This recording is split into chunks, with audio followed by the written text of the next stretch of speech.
Okay, welcome everyone to the deep dive. Great to be diving in. Today we're cracking open a really interesting chapter excerpt. It's all about communication, hmm and specifically the incredible power of something maybe we don't think about enough, Right. dramatizing your ideas. That's right. This deep dive, it's really dedicated to understanding why, according to this source material, just stating facts, Hmm. just presenting the plain truth.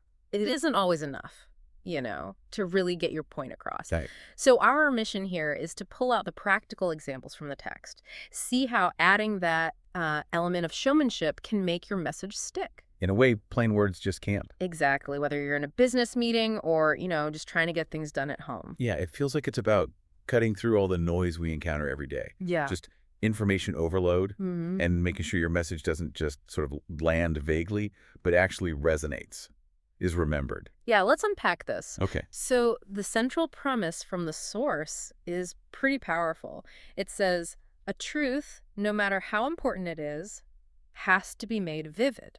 Interesting.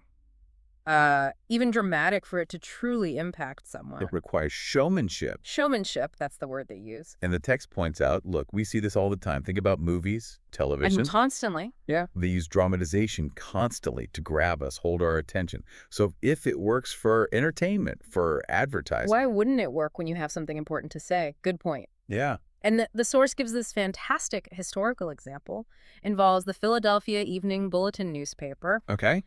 They were dealing with this difficult perception problem, a whispering campaign, basically, Say what? suggesting they were just stuffing their paper with ads, not much actual news content. Ah, okay. The classic all ads, no substance complaint. Precisely. And instead of just, firing back with statistics, publishing their ad-to-news ratio, circulation figures, stuff that, let's be honest. Can be pretty dry. Yeah. Gets ignored. Totally. They did something completely different. They decided to show the volume of news. Dramatically. Oh. Well, they took all the non-advertising content, all the reading matter from an average day's paper, Okay. clipped it all out, organized it, and then published just the reading material as a physical book. Wait, a book from one day's news. Yeah, titled One Day. The text says it ran, 307 pages. 307 pages. That's like a proper novel. Exactly. As substantial as a hardcover book. It wasn't just talking about the news volume. That was tangible. You could hold it. A dramatic demonstration. Holding that 307-page book called One Day, it makes the point about content volume way more effectively than any chart or statistic ever could. That's a brilliant illustration. Using a physical thing to make an abstract idea, content volume, just incredibly concrete. You get it instantly. Right. And you see this principle constantly in the commercial world, just like the source notes. Oh, yeah. Think about visual displays, window displays, for instance. The text mentions a rat poison manufacturer. Did something pretty striking. Uh-huh. They put 2 live rats in their window display. Wow. Okay. Maybe a bit controversial today, but... Well, yeah, perhaps. But the text highlights that sales jumped 5 times that week. 5 times. You certainly couldn't ignore that window, could you? Definitely not. It dramatically presented the problem, the rats, that the product solves. It just bypassed description, went straight to this visceral, unforgettable image. Precisely. Not subtle, no, but undeniably effective. Grabbed attention, showed the product's purpose instantly. And you also see it in T&E commercials all the time, as the source points out. Masters of it. Absolutely. They don't just say, our antacid works fast. No, they show the bubbly liquid changing the color of acid in a test tube.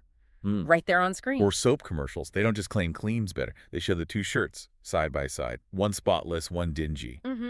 Or car ads showing cars hugging tight corners, visually demonstrating handling, not just listing suspension specs nobody understands. Right, it's all visual dramatization. Yeah, demonstrating the advantage vividly, making the benefit clear, easy to grasp, encouraging you to buy. It's showing, not just telling, especially for things you can see or feel.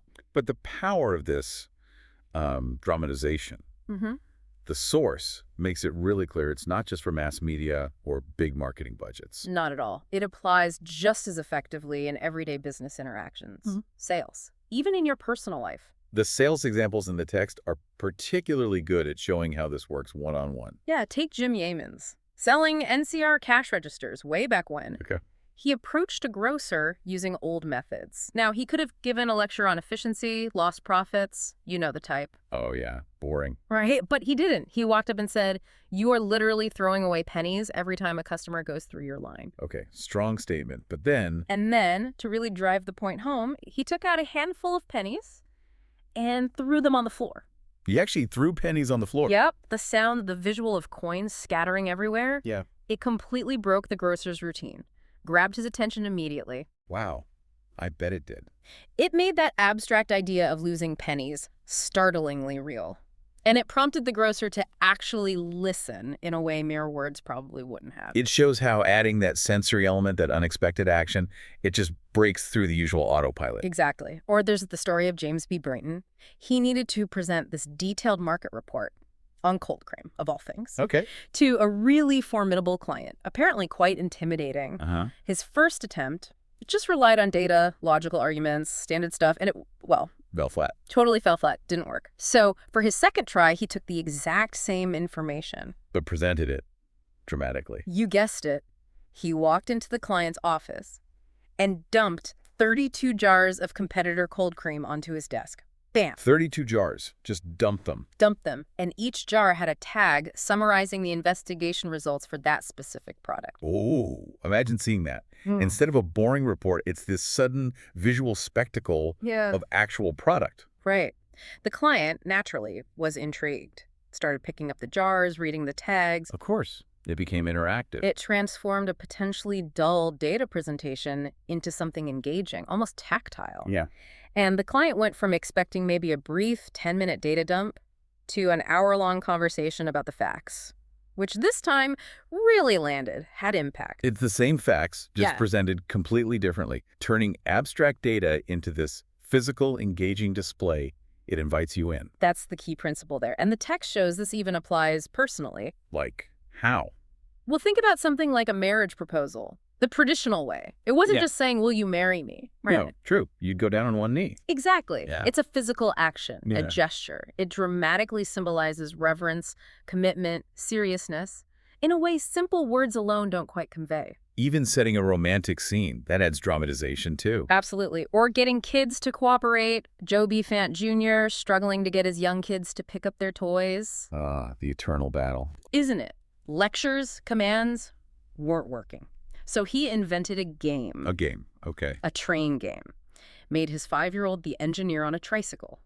The 3-year-old's wagon was the caboose, Hi. and her job, to load the coal, which was the toys, into her wagon caboose. That's clever. And suddenly, cleaning up wasn't a chore anymore. It was this fun, dramatic activity. A game. And the room got cleaned. The room got cleaned. Goal achieved. Because the task was reframed through showmanship. Made engaging, memorable for the kids. Turning a mundane task into something playful, imaginative. That's smart. Yeah. And one more great personal example from the source, Mary Catherine Wolfe. She was having real trouble getting a crucial appointment with her super busy boss. We've all been there. Right. Repeated requests just weren't cutting through the noise. So what did she do? Not just another email, I bet. Definitely not. She wrote a formal, almost old-school letter, explained why she needed to meet, and she enclosed a self-addressed stamped envelope Okay. and a fill-in-the-blank form. A form. What kind of form? A form that explicitly asked the boss, or his secretary, to simply fill in a proposed date, time, and the number of minutes for her appointment. That is brilliant. It's formal, shows it's important, Right, it dramatized the importance, the formality. and it made it incredibly easy for them to respond. Just fill in the blanks. Exactly. It cut through the clutter of typical requests because it was unique. It presented her need vividly, but also respectfully of his time. So it worked. Absolutely. Demonstrated her seriousness and her consideration. She got an appointment quickly. And that scheduled, say, 10 minutes turned into an hour-long problem-solving session. Wow. So the principle there is using novelty, maybe a unique format, and clear framing to make your request stand out. Elevate it. Precisely. So if you look at all these varied examples from the source, the news content book, The live rats. throwing the pennies, Dumping the cold cream jars. the train game with the kids, Mary Catherine Wolfe's appointment form. the core takeaway is really powerful, isn't it? Dramatization isn't just one single trick, it's an approach. Yeah, it's a mindset. It can be a physical object, a sensory experience, An unexpected action, a playful reframing. Or just a unique way of presenting something. Right. The common thread is that it makes your message stand out vividly, makes it concrete, makes it memorable. It moves the idea or the need from something abstract, maybe easily ignored. To something seen, felt, or experienced. It grabs attention. Mhm. As the source chapter really emphasizes at the end, dramatize your ideas. Bring that core truth or that request, bring it to life. So, reflecting on all this, Yeah. the power shown by these examples is pretty clear. The bulletin's book, the rats, the pennies, the jars, the train game, the form letter. Showmanship isn't just for Hollywood. No, it's a potent communication tool for anyone. It helps your message kind of bypass indifference, doesn't it? Lodges itself in the listener's mind. By appealing to more than just logic, it makes it an experience. Which brings us to you, the listener. Think about the messages you need to get across, at work, at home, wherever. Where are you maybe currently? Just stating facts. Sending that standard email, making a simple request that might just be getting lost in the shuffle. Yeah.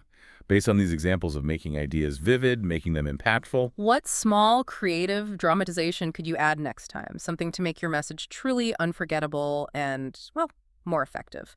Where could you use a little showmanship?